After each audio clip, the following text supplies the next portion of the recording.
They kept cutting my trees like they owned them, so I decided to start cutting into something they actually cared about, their property value. And yeah, I know how that sounds. But give me a minute, because this didn't start the way you think. It started quiet, suburban quiet, the kind where nothing ever really happens until one day it does, and suddenly everything feels personal. I've lived in that house for almost 12 years, same street, same neighbors, same routines. It's one of those neighborhoods where people wave but don't really talk, where you recognize cars more than faces, and honestly, I liked it that way. My backyard was my thing though, that was my space. And the reason it felt like mine wasn't the fence or the deck or even the house, it was the trees. 6 oak trees, all lined up along the property line like they'd been there long before any of us showed up. Thick trunks, wide canopies, the kind that throw real shade, not just a little patch here and there. I'm talking full coverage, the kind that makes summer bearable without blasting the AC all day. They weren't just trees, they were time, they were quiet. They were the reason I spent my mornings outside with coffee instead of inside staring at a screen. Around early March, the house next door sold. Not unusual, homes turn over every few years around there. A couple weeks later, a moving truck showed up, then another, and by the weekend, there they were. New family, new energy, you can always tell. The guy's name was Brandon.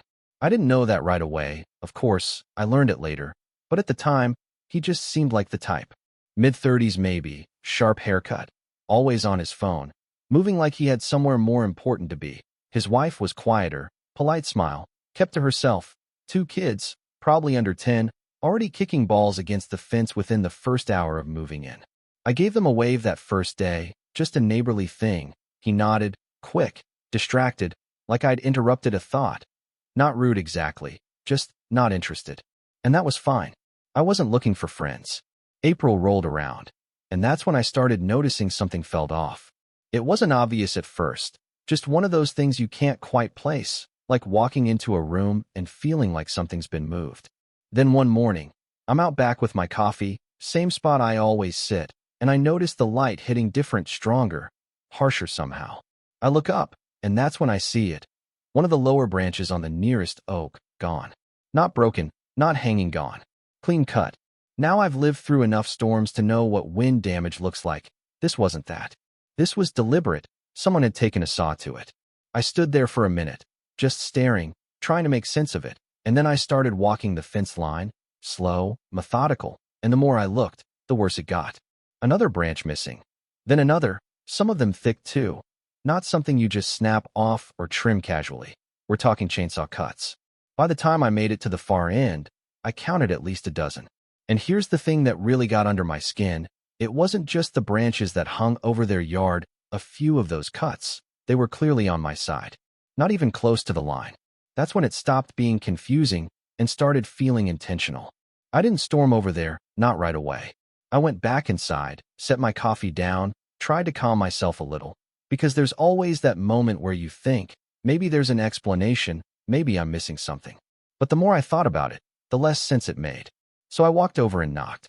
He answered after a few seconds, same guy, same energy, phone in one hand, already half distracted. Hey, I said, keeping it neutral. Quick question, have you been cutting branches off the trees along the fence? No hesitation, no confusion, just a shrug. Yeah, he said. They were hanging over into our yard, blocking sunlight. Just like that. Casual. Like he was telling me he moved a trash can. I blinked. Honestly, I wasn't expecting him to admit it so easily. Okay, I said, still trying to stay calm. But those are my trees. He nodded like that part didn't really matter. Yeah, but anything crossing the property line, that's fair game. And here's where things shifted, not just what he said, but how he said it. Confident, dismissive, like he'd already decided the conversation was over. I took a breath, tried again. You can trim what's on your side, I said, but some of those cuts are on my side of the property. That's not okay. He looked past me for a second, like he was already losing interest. It's the same tree, he said. What's the difference? That line, that's the one that stuck. Because in his mind, there was no difference. No boundary. No ownership. Just convenience. The difference, I said, a little sharper now, is that you're damaging my property without permission. He smirked. Not big, just enough to feel it. They're trees, he said. They'll grow back. And then, just like that, he closed the door. No argument. No apology. No conversation. Just done. I stood there for a second, staring at the door, and I remember thinking, okay, this is one of those moments. One of those fork-in-the-road situations where you decide what kind of neighbor you're going to be. Because I could have let it go, told myself it wasn't worth it, that it's just branches, just trees. But the thing is, it wasn't just about the trees anymore. It was about the assumption, the entitlement, the idea that he could just reach over the line, take what he wanted, and walk away like nothing happened. So the next morning, I made a call. Not to him, not yet. I called an arborist. Because if we were going to talk about just trees, I wanted to know exactly what those trees were worth. And more importantly, what it was going to cost him. The arborist showed up the next afternoon, older guy, maybe late 50s, drove a dusty white truck with ladders rattling on top. The kind of person who doesn't need to introduce himself twice. You can tell he knows trees the way some people know cars, just by how he walks up to them, hand on the bark like he's reading something. His name was Carl, firm handshake, quiet voice, and the first thing he did wasn't talk, it was look. He circled each tree slowly, eyes tracing every cut, every edge, every angle, and I could already tell from his expression this wasn't going to be good. After a few minutes, he just shook his head, not dramatic, just disappointed. These weren't done right, he said, pointing to one of the larger cuts. Too close to the trunk, no regard for the branch collar. Whoever did this didn't know what they were doing, or didn't care. I leaned against the fence, arms crossed, watching him work through it. Is it fixable? I asked. He paused, that kind of pause that tells you the answer before he even says it. Maybe, he said. Some of it. But you've got stress points now. Open wounds, this kind of damage can invite disease, insects, decay over time. Worst case, one of these trees dies. Best case, they're weakened. He walked over to the one closest to the corner, the one that had lost the most. This one worries me, he added. And if someone's already cutting like this, I wouldn't assume they're done. That line stuck with me more than anything else.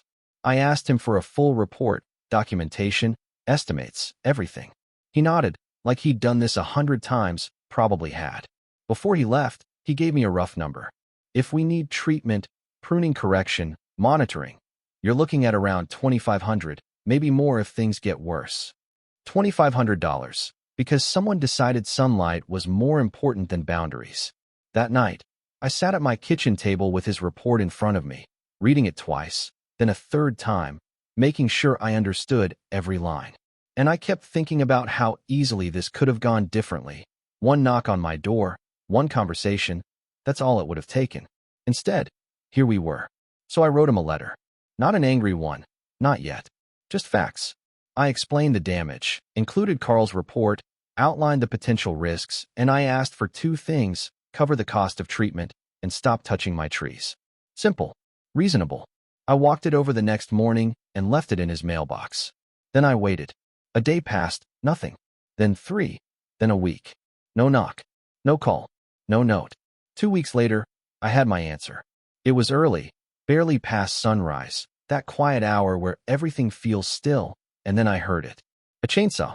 Not far away, not down the street, right next door. There's something about that sound. It cuts through everything. And when you know what it means, your stomach drops before your brain even catches up. I didn't even put on shoes, just walked straight out back.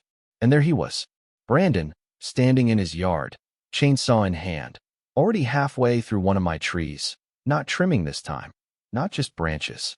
He was topping it. If you don't know what that means, it's basically the worst thing you can do to a tree. You don't shape it, you don't guide growth, you just cut the top clean off, destroy its natural structure, leave it exposed and stressed and vulnerable. It looked wrong, like something broken. Hey, I yelled, louder than I meant to. He glanced over, annoyed more than surprised, like I was interrupting him again. What are you doing? I said, stepping closer to the fence. Fixing the problem, he replied, revving the saw again like that settled it. That's not your tree. I shot back. You don't get to decide what happens to it. He killed the engine for a second, wiped his forehead, looked at me like I was the one being unreasonable. It's leaning over my yard, he said.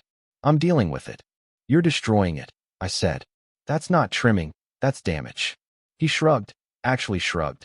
It'll grow back, he said again, same line, same tone, like repetition made it true. That was it. That was the moment something shifted inside me. Not explosive, not loud, just final. Because up until then, I'd been giving him chances, assuming maybe he didn't understand. Maybe he just needed it explained differently. But no, he understood just fine.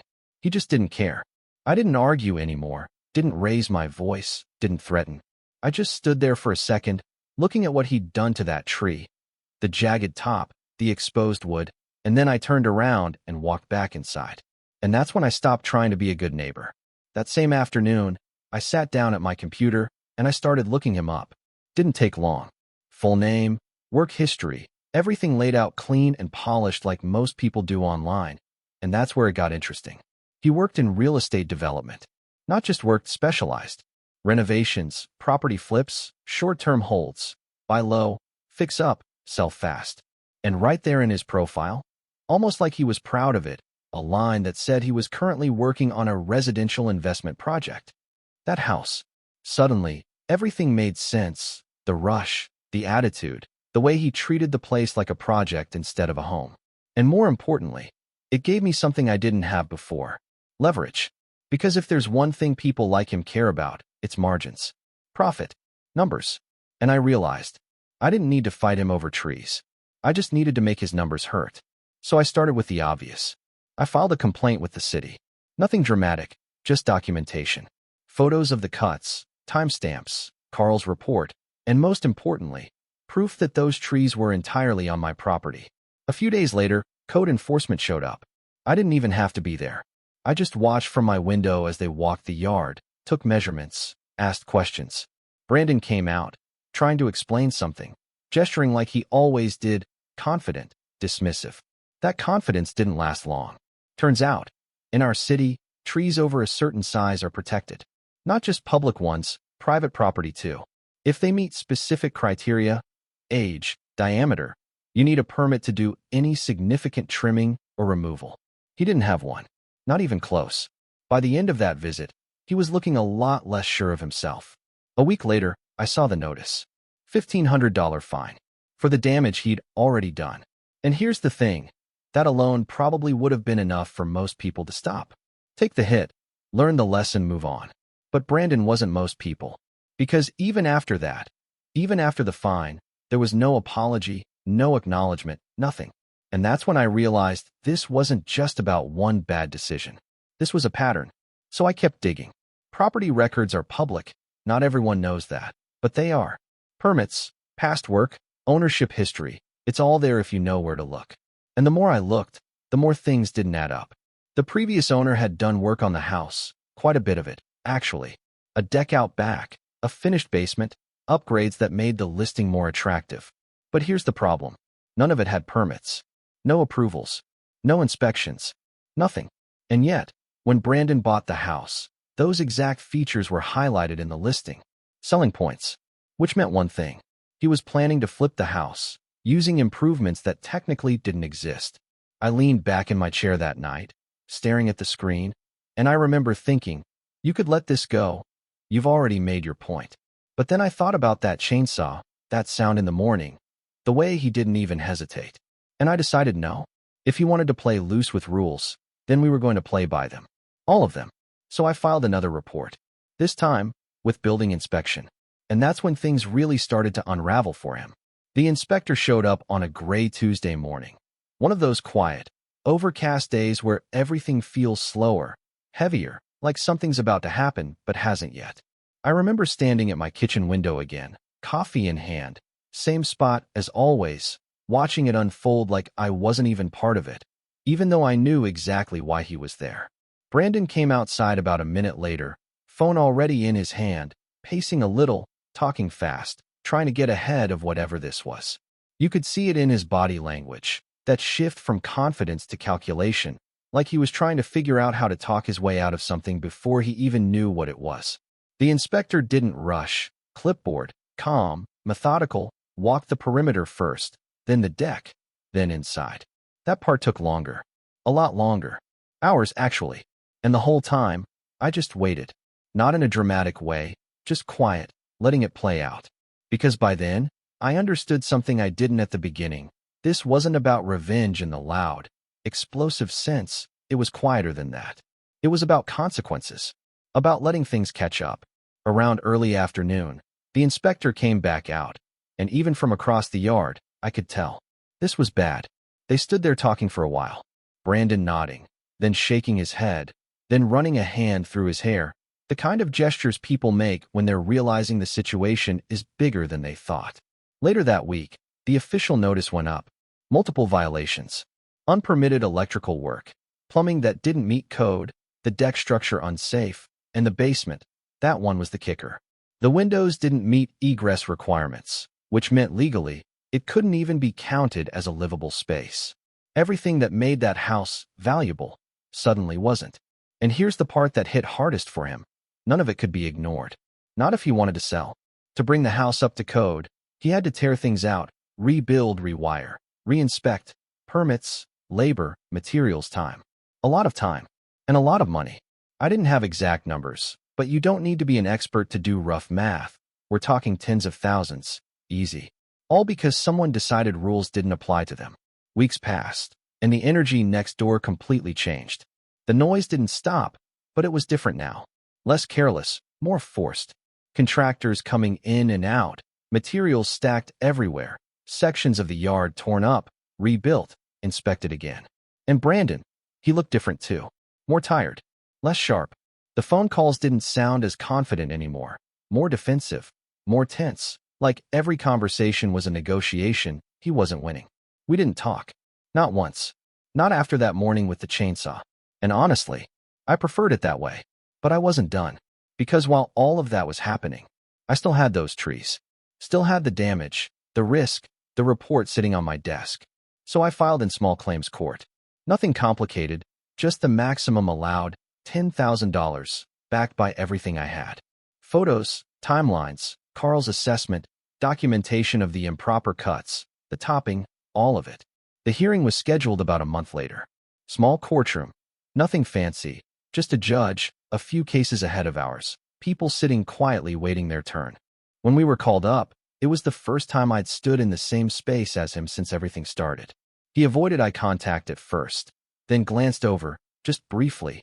Not angry, not even annoyed, just tired. The judge asked me to present my case.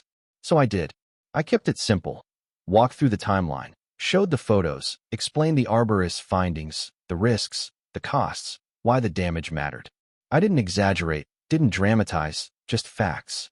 Then it was his turn. And this is where it got interesting. Because he didn't deny it. Not really. He tried to frame it differently. Said he believed he was within his rights, that the branches were affecting his property, that he didn't realize some cuts crossed the line, that the trees would recover. Same ideas, just dressed up a little nicer. The judge listened, asked a few questions, flipped through the documents again, and then leaned back in his chair for a moment. That pause, it felt longer than it probably was. Then he looked at Brandon. You may trim branches that cross into your property, he said, calm, direct. But you may not enter or damage portions of a tree that exist entirely on your neighbor's land. And topping a tree in this manner, he glanced at the photos again, goes beyond reasonable trimming. He turned to me. Your documentation is clear. And just like that, decision made. $7,500. Not the full 10, but enough. Enough to matter. We walked out of that courtroom in silence. Same hallway, same exit. And for a second, I thought he might say something. He didn't. Just kept walking. And that was the last time we ever interacted. By November, the house went on the market. New photos, new listing, carefully worded this time. No mention of the basement as living space, no flashy claims about upgrades. Just neutral. Safe. It sat for a while, longer than most houses in that neighborhood. And when it finally sold, it wasn't for much more than what he paid. After everything, the fines, the repairs, the lawsuit, the time, there wasn't much left to call profit. I still sit in that same spot some mornings, same chair, same coffee. The trees look different now. One of them never fully recovered, thinner, uneven, like it remembers what happened. The others, they're holding on, growing, slowly. And I think about how small it all started, just a few cuts, a little sunlight, a conversation that never happened. It would have been so easy. A knock on the door, a simple question. Hey, do you mind if I trim a few branches? That's it. That's all it would have taken. Instead, it turned into something else. Something bigger. And yeah, I know how it looks from the outside. Some people would say I went too far, that I escalated, that I could have let it go. Maybe. But here's the thing, where's the line? At what point do you stop being the easy neighbor and start protecting what's yours? I didn't destroy his house. I didn't lie. I didn't break anything. I just paid attention, followed the rules, and let the system do what it's supposed to do. But I'm curious what you think. Was it justified, or did I take it too far? Because in neighborhoods like that, where everything looks calm on the surface, these little lines, they matter more than people realize. So tell me, what would you have done?